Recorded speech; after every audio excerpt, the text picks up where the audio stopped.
हार नहीं मानूंगा, रार नहीं ठानूंगा, काल के कपाल पर लिखता मिटाता हूं, गीत नया गाता हूं। सरकारें आएंगी जाएंगी, पार्टियां बनेंगी बिगड़ेंगी, लेकिन यह देश रहना चाहिए। यह तमाम पंक्ति सुनते ही भारत के पूर्व प्रधानमंत्री अटल बिहारी वाजपेयी का चेहरा सामने आ जाता है। अटल जी सिर्फ एक राजनेता नहीं थे, बल्कि विचार, कविता, संवाद और राष्ट्रवाद का एक पूरा अध्याय थे। उनके जन्मदिन 25 दिसंबर को देश सुशासन दिवस के रूप में मनाता है। अटल बिहारी वाजपेयी का जन्म 25 दिसंबर 1924 को मध्य प्रदेश के ग्वालियर में हुआ। उनके पिता पंडित कृष्ण बिहारी वाजपेयी एक स्कूल शिक्षक होने के साथ साथ हिंदी और ब्रज भाषा के कवि भी थे। माता का नाम कृष्णा देवी था। अटल जी 7 भाई बहनों में से एक थे। 4 भाई और 3 बहनें। परिवार मूल रूप से उत्तर प्रदेश के बटेश्वर गांव का रहने वाला था। बेहतर अवसरों की तलाश में यह परिवार पहले मुरैना और फिर ग्वालियर आकर बस गया। घर में पढ़ाई और साहित्य का माहौल था, जिसने अटल जी की भाषा और सोच की गहराई को और मजबूती प्रदान की। अटल बिहारी वाजपेयी की शुरुआती शिक्षा ग्वालियर में हुई। उन्होंने विक्टोरिया कॉलेज ग्वालियर से स्नातक की पढ़ाई की, जिसमें हिंदी, अंग्रेजी और संस्कृति शामिल थी। इसके बाद वे कानपुर के डीएवी कॉलेज गए, जहां से उन्होंने राजनीति शास्त्र में एमए किया।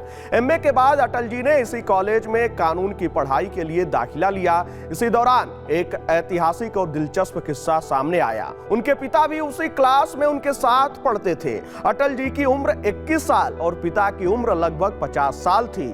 कई बार प्रोफेसर अटल जी से पूछते थे कि आपके पिताजी कहाँ हैं, और पिताजी से पूछते थे आपका बेटा कहाँ है। खुद अटल जी ने स्वीकार किया कि उन्हें यह स्थिति कई बार असहज लगती थी और वे शर्म के मारे क्लास में गैरहाजिर भी हो जाते थे।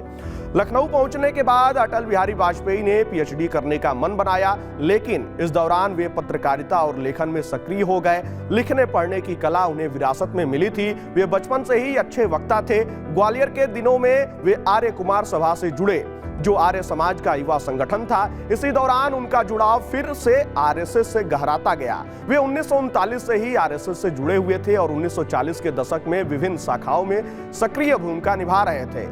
1942 के क्विट इंडिया मूवमेंट के दौरान अटल बिहारी वाजपेयी और उनके भाई प्रेम बिहारी को ग्वालियर में कुछ समय के लिए जेल भी भेजा गया। हालांकि बाद में खुद अटल जी ने एक इंटरव्यू में स्पष्ट किया कि वे आंदोलन के अगुवा नहीं थे, बल्कि भीड़ का हिस्सा थे।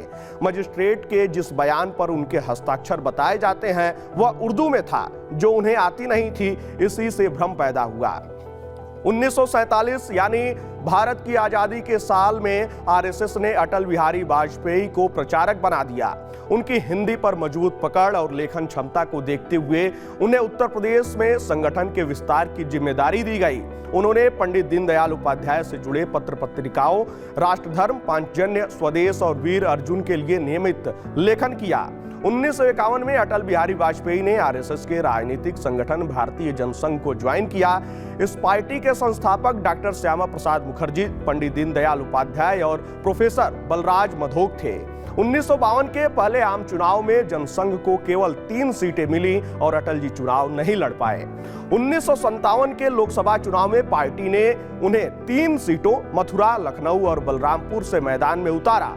मथुरा से उनकी जमानत जब्त हुई, लखनऊ से वे हार गए, लेकिन बलरामपुर से जीतकर संसद पहुंचे। युवा सांसद अटल बिहारी वाजपेयी जल्द ही संसद में अपने ओजस्वी हिंदी भाषणों के लिए मशहूर हो गए। कहा जाता है कि उनके भाषणों ने पंडित जवाहरलाल नेहरू तक को हिंदी में बोलने के लिए प्रेरित किया। 1962 और 1967 के चुनाव में वे हारते रहे, लेकिन राजनीति से पीछे नहीं हटे। वे राज्यसभा सांसद के रूप में संसद में सक्रिय रहे और राष्ट्रीय राजनीति में लगातार मजबूती से खड़े रहे। अटल बिहारी वाजपेयी और इंदिरा गांधी वैचारिक रूप से अलग थे, लेकिन निजी स्तर पर सम्मान का रिश्ता था। 1971 में बांग्लादेश युद्ध के बाद अटल जी ने इंदिरा गांधी को दुर्गा कहा था, जो उनके राजनीतिक उदारवाद को भी दर्शाता है।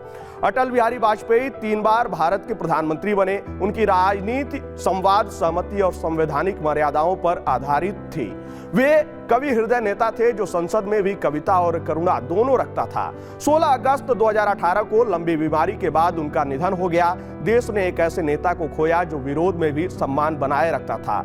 आज अटल बिहारी वाजपेयी को सिर्फ एक पूर्व प्रधानमंत्री के रूप में नहीं, बल्कि भारतीय लोकतंत्र की नैतिक आवाज, मजबूत राष्ट्रवाद और संवेदनशील राजनीति के प्रतीक के रूप में याद किया जाता है।